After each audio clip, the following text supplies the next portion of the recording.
जय Hind. Indian national Congress के foundation और मॉडरेट फेज के लीडर्स के बारे में बातचीत हमने इससे पिछले वाले सेशंस में ख़त्म कर दी। आज हमें दो तीन छोटे छोटे टॉपिक्स के बारे में पढ़ना है। एक तो हम बात करेंगे इवेल्युएशन ऑफ अर्ली नेशनलिस्ट के बारे में। अर्ली मॉडरेट फेज के जितने भी लीडर्स हैं उनके कामकाज को हम इवेल्युएट करेंगे। दूसरा, आईएनसी के इनिशियल फेज में मासेस का क्या रोल रहा उसके बारे में बात करेंगे। और फाइनली कांग्रेस के लिए ब्रिटिश गवर्नमेंट का एटीट्यूड कैसा था उसके बारे में पढ़ेंगे। इन तीनों टॉपिक्स के बारे में आज हमें बातचीत करनी पड़ना है। देखो शुरू करते हैं। सबसे पहले हम बात करेंगे evaluation of the early nationalist के बारे में। अगर सिंपल लैंग्वेज में बोला जाए तो ये जितने भी मॉडरेट फेज के लीडर्स थे इनके कामकाज का इम्पैक्ट क्या रहा, इनका क्या रोल था, उसके बारे में आज अपन पढ़ने वाले हैं। और जो सबसे इम्पॉर्टेंट काम किया मॉडरेट फेज के लीडर्स ने वो था to awaken the nationalist sentiment. एक ऐसी इंडियन सोसाइटी जहाँ एजुकेशन का लेवल बेहद कम है, एक ऐसी इंडियन सोसाइटी जहाँ नेशनलिज्म की बातचीत कोई कर ही नहीं रहा है, उस इंडियन सोसाइटी में मॉडरेट फेज के लीडर्स जाते हैं और लोगों को यूनाइट करते हैं, लोगों के बीच में नेशन और नेशनलिज्म की फीलिंग को डेवलप करते हैं, लोगों के बीच में एक strong anti British opinion develop करते हैं, लोगों को कॉमन इंटरेस्ट, कॉमन प्रोग्राम के इर्द गिर्द यूनाइट करते हैं, लोगों को बताते हैं कि ब्रिटिशर्स हमें एक्सप्लॉइट कर रहे हैं। ये जो फीलिंग ऑफ वननेस है, ये जो feeling of belonging to one nation है, इसके इर्द गिर्द लोगों को यूनाइट करते हैं। और ये बेहद इंपॉर्टेंट है बिकॉज इसी नेशन और नेशनलिज्म की फीलिंग के ऊपर आगे जाके हमारा लंबा चौड़ा नेशनल मूवमेंट खड़ा होगा। इसी नेशन और नेशनलिज्म की फीलिंग के ऊपर आगे जाके हमारा नेशन बिल्ड होगा। तो बड़ा इंपॉर्टेंट रोल प्ले किया इस नेशन और नेशनलिज्म की फीलिंग को ग्रो करने के लिए, डेवलप करने के लिए मॉडरेट फेज के लीडर्स ने। हालांकि ये जितने भी मॉडरेट लीडर्स थे they could not connect to the masses, they could not pull the masses के साथ में नहीं जुड़ पाए। और क्यों नहीं जुड़ पाए उसके बारे में बातचीत आगे ही अपन करेंगे।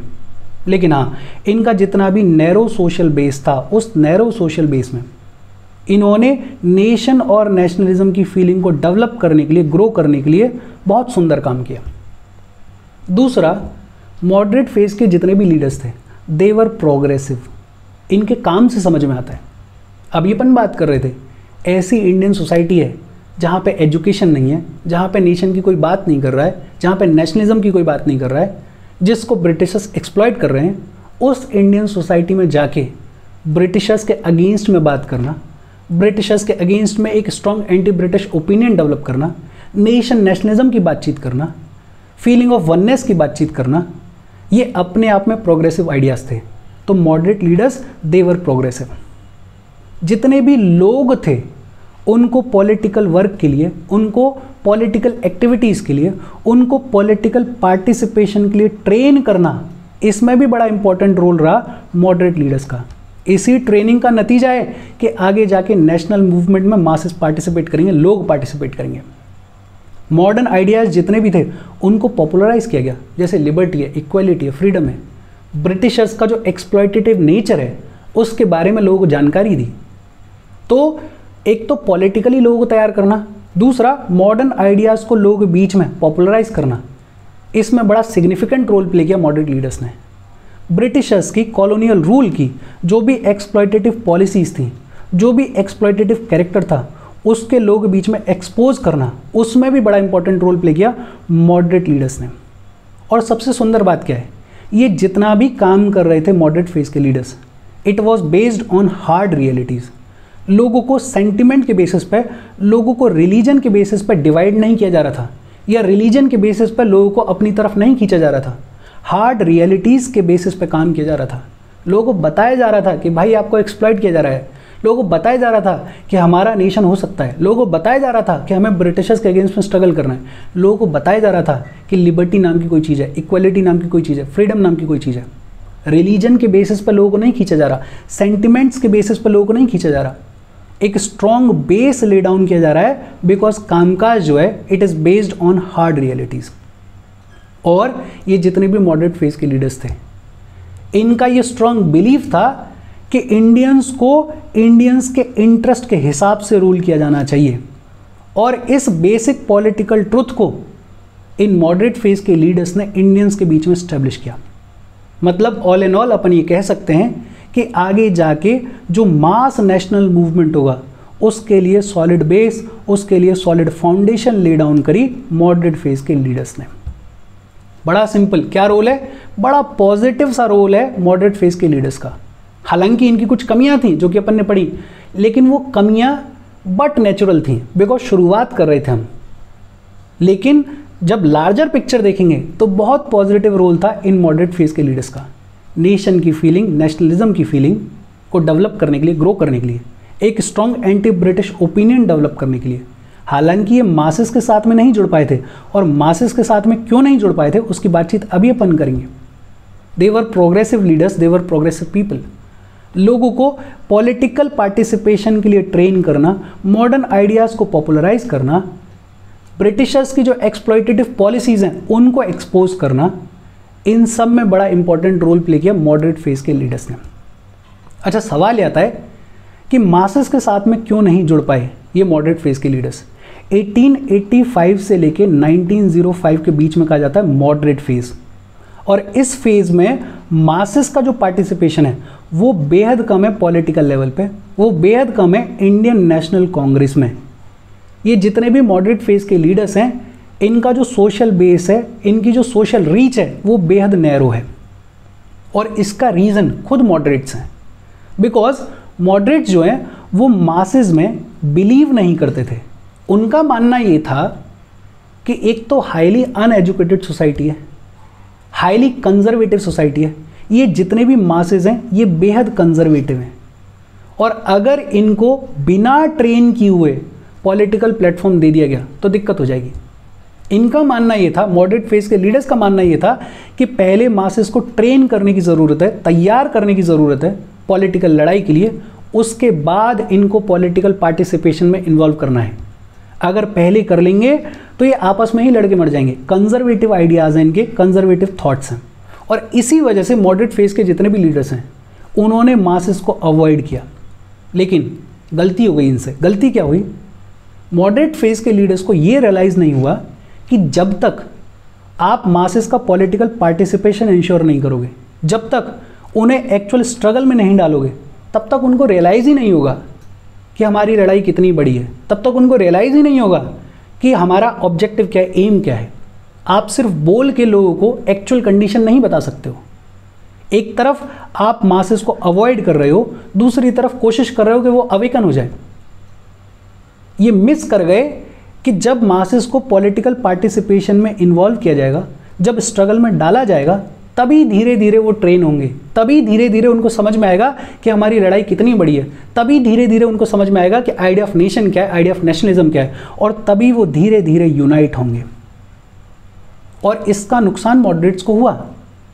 ये मासेस का पार्टिसिपेशन की कमी रही इनिशियल फेज ऑफ कांग्रेस में, मॉडरेट फेज में, और इस पार्टिसिपेशन की कमी की वजह से मॉडरेट्स भी कमज़ोर रहे।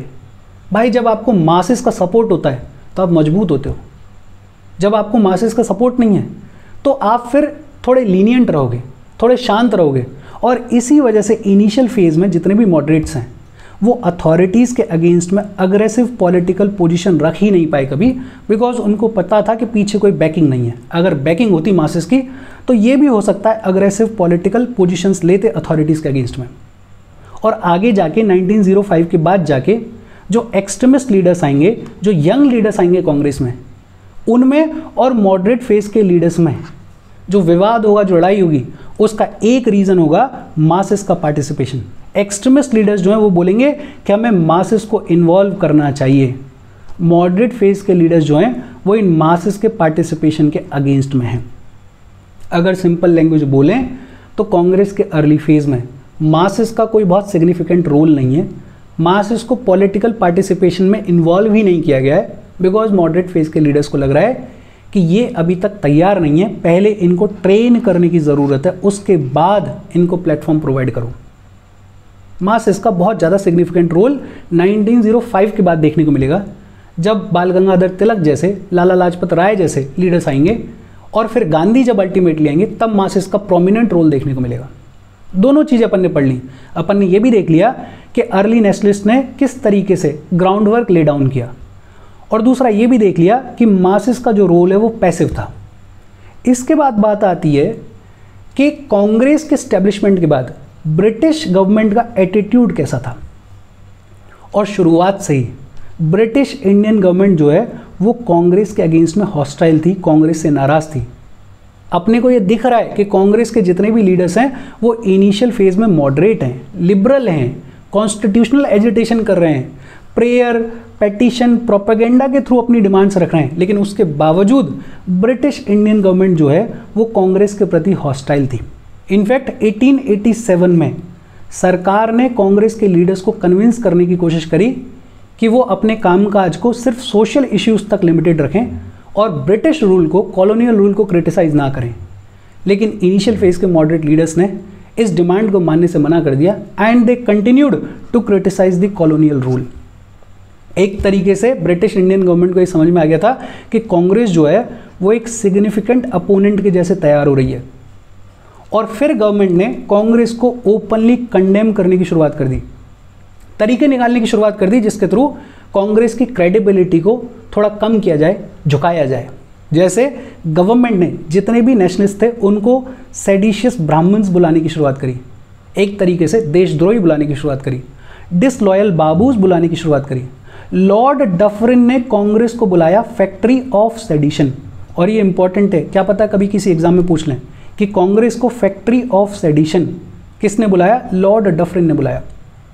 एक तरफ कांग्रेस की इमेज को मलाइन किया जा रहा था, दूसरी तरफ गवर्नमेंट ने डिवाइड एंड रूल पॉलिसी को अडॉप्ट किया और कांग्रेस के अगेंस्ट में सर सैयद अहमद खान, राजा शिव प्रसाद सिंह ऑफ बनारस, ऐसे लोगों को खड़ा करने की शुरुआत करी। गवर्नमेंट ने सर सैयद अहमद खान, राजा शिव प्रसाद सिंह, इन सबको एनकरेज किया कि आप एक United Indian patriotic association establish करो, और इस एसोसिएशन का काम क्या होगा? कांग्रेस के प्रोपेगेंडा को काउंटर करना, कांग्रेस को काउंटर करना। हमने पहले भी पढ़ा है कि सर सैयद अहमद खान के थ्रू मुस्लिम्स को यूज किया गया कांग्रेस के अगेंस्ट में, मतलब गवर्नमेंट ने रिलीजन के बेसिस पे लोगों को डिवाइड करने की शुरुआत करी। विद इन दी कांग्रेस लोगों को डिवाइड करने के लिए सरकार लेकर आई policy of carrot and stick. Moderate phase के जो लीडर्स थे वो लिबरल थे। जब 1905 के बाद में एक्सट्रीमिस्ट आएंगे वो अग्रेसिव होंगे, उनको आउटकम चाहिए, सरकार चाहे जैसे झुके उनको सरकार झुकानी है। और जब सरकार को ये रियलाइज़ हुआ कि एक तो कांग्रेस स्ट्रांग हो गई और दूसरा जब उनको समझ में आया कि ये जो एक्सट्रीमिस्ट लीडर्स हैं ये तो बेहद अग्रेसिव हैं, ये तो सुनने को तैयार ही नहीं है, तो कांग्रेस ने बड़ा स्मार्टली क्या करना शुरू किया कि जितने भी मॉडरेट फेज के लीडर्स थे उनको सपोर्ट करने की शुरुआत करी, और ये जितने भी एक्सट्रीमिस्ट फेज के लीडर्स थे इनको तरीके से पनिश करने की शुरुआत करी।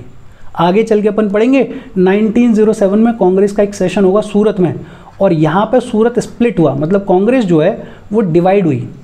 मॉडरेट्स ने एक्सट्रीमिस्ट लीडर्स को बाहर निकाल दिया कांग्रेस से, और सरकार ने बड़ा स्मार्टली इस मौके का फ़ायदा उठाया और अपनी policy of carrot and stick को इम्प्लीमेंट किया।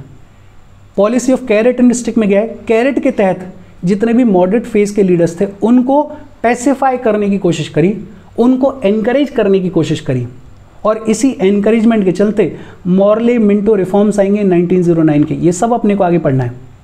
और स्टिक के तहत जितने भी एक्सट्रीमिस्ट लीडर्स थे उनको अलग अलग तरीके से पनिश किया गया, कुछ को जेल में डाला गया, कुछ को केसेस में ट्राई किया गया, अलग अलग तरीके से पनिश किया गया। मतलब with in the Congress also divide and rule की पॉलिसी चल रही है, policy of carrot and stick के तहत।